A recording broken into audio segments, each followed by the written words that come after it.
is 8 minutes away from 8 o'clock. Time to talk personal finance with our partners, Forsyth Bar.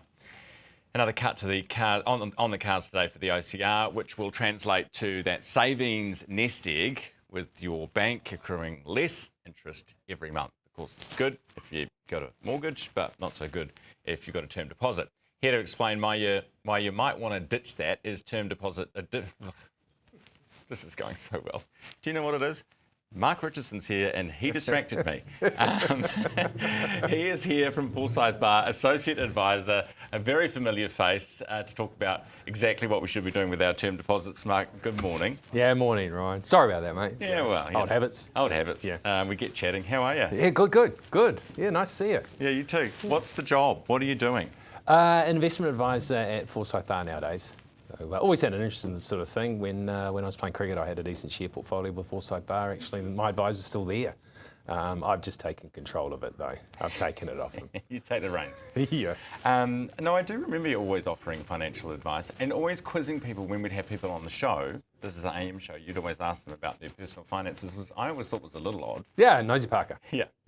Sticky beak. Yeah, sticky beak. Okay. All right. So what are we doing? I mean, obviously not a great time to be a term depositor, is it?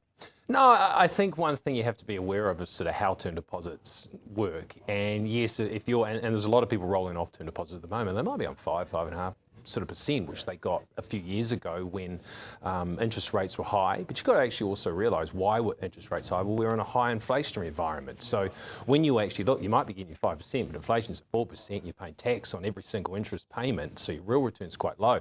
Now you're, in the meantime, interest rates have come down and the market's returned, last couple of years, 33%, you've sort of missed out on that. Now you're rolling over and you might be able to get 3.5%, say lock that up for a couple of years, but you're locked into that. And there are sort of other ways of doing it. So when we talk about term deposits, we talk about the reinvestment risk. So when you roll over and you want to continue with, you come out into a low rates environment, what do you do now? Now, I'm not saying that term deposits aren't good, because some people, very conservative investors, their number one priority is to conserve capital. Fantastic product for that. But if you're looking for a bit more growth, if you want to actually, beat rates, beat the market, then I think you need to be looking a little bit further afield. It depends on what your goals are, I guess, doesn't it, and your appetite? Because as you say, while the returns might be lower and you're in there for longer and you can't get out, there is the potential for risk on the other side, right? So I guess it's balancing that. I guess we traditionally look at, okay, where have we got a term deposit? Probably with one of the major banks. You're very safe. But, you can start to build, let's say, a diversified bond portfolio. You can still be investing,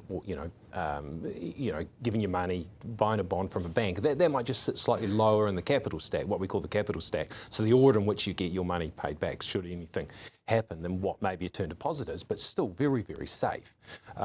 And you're also picking up bonds at good interest rates with really well-run, really long-term infrastructure-style companies in New Zealand, or the gentailers, who are solid. And the risk of, an investment-grade bond not being paid back is so very, very rare. The other thing you do is, if you are going to be looking at fixed interest, other types of fixed interest, you're going to be diversifying. So you're going to diversify a little bit of that risk away, as opposed to just having it all in one term deposit. Gosh, gets me a little excited when you talk about bonds and utility stacks. Plus, don't forget that as your term deposit is not actually, you're not getting any capital gain on that, but on a fixed interest, true. you are, as rates come down, as we expect over the next couple of years, or the year at least, you're going to get some capital appreciation on those fixed interest investments as well. And they're liquid. You're not locked into them. You can sell at any stage. So where do we sign up? If you want some personal advice, right? We'll talk when the cameras are off. We can all right? do that later. Yeah. Do you get people? You must have people when you go and play golf and stuff who want to come up and have a chat, talk to you about the good old days. You could probably rope them into giving them some financial advice too, I would assume. But they say they miss me, you know. Yeah, they do. Yeah. People do. No, people talk about you all the time.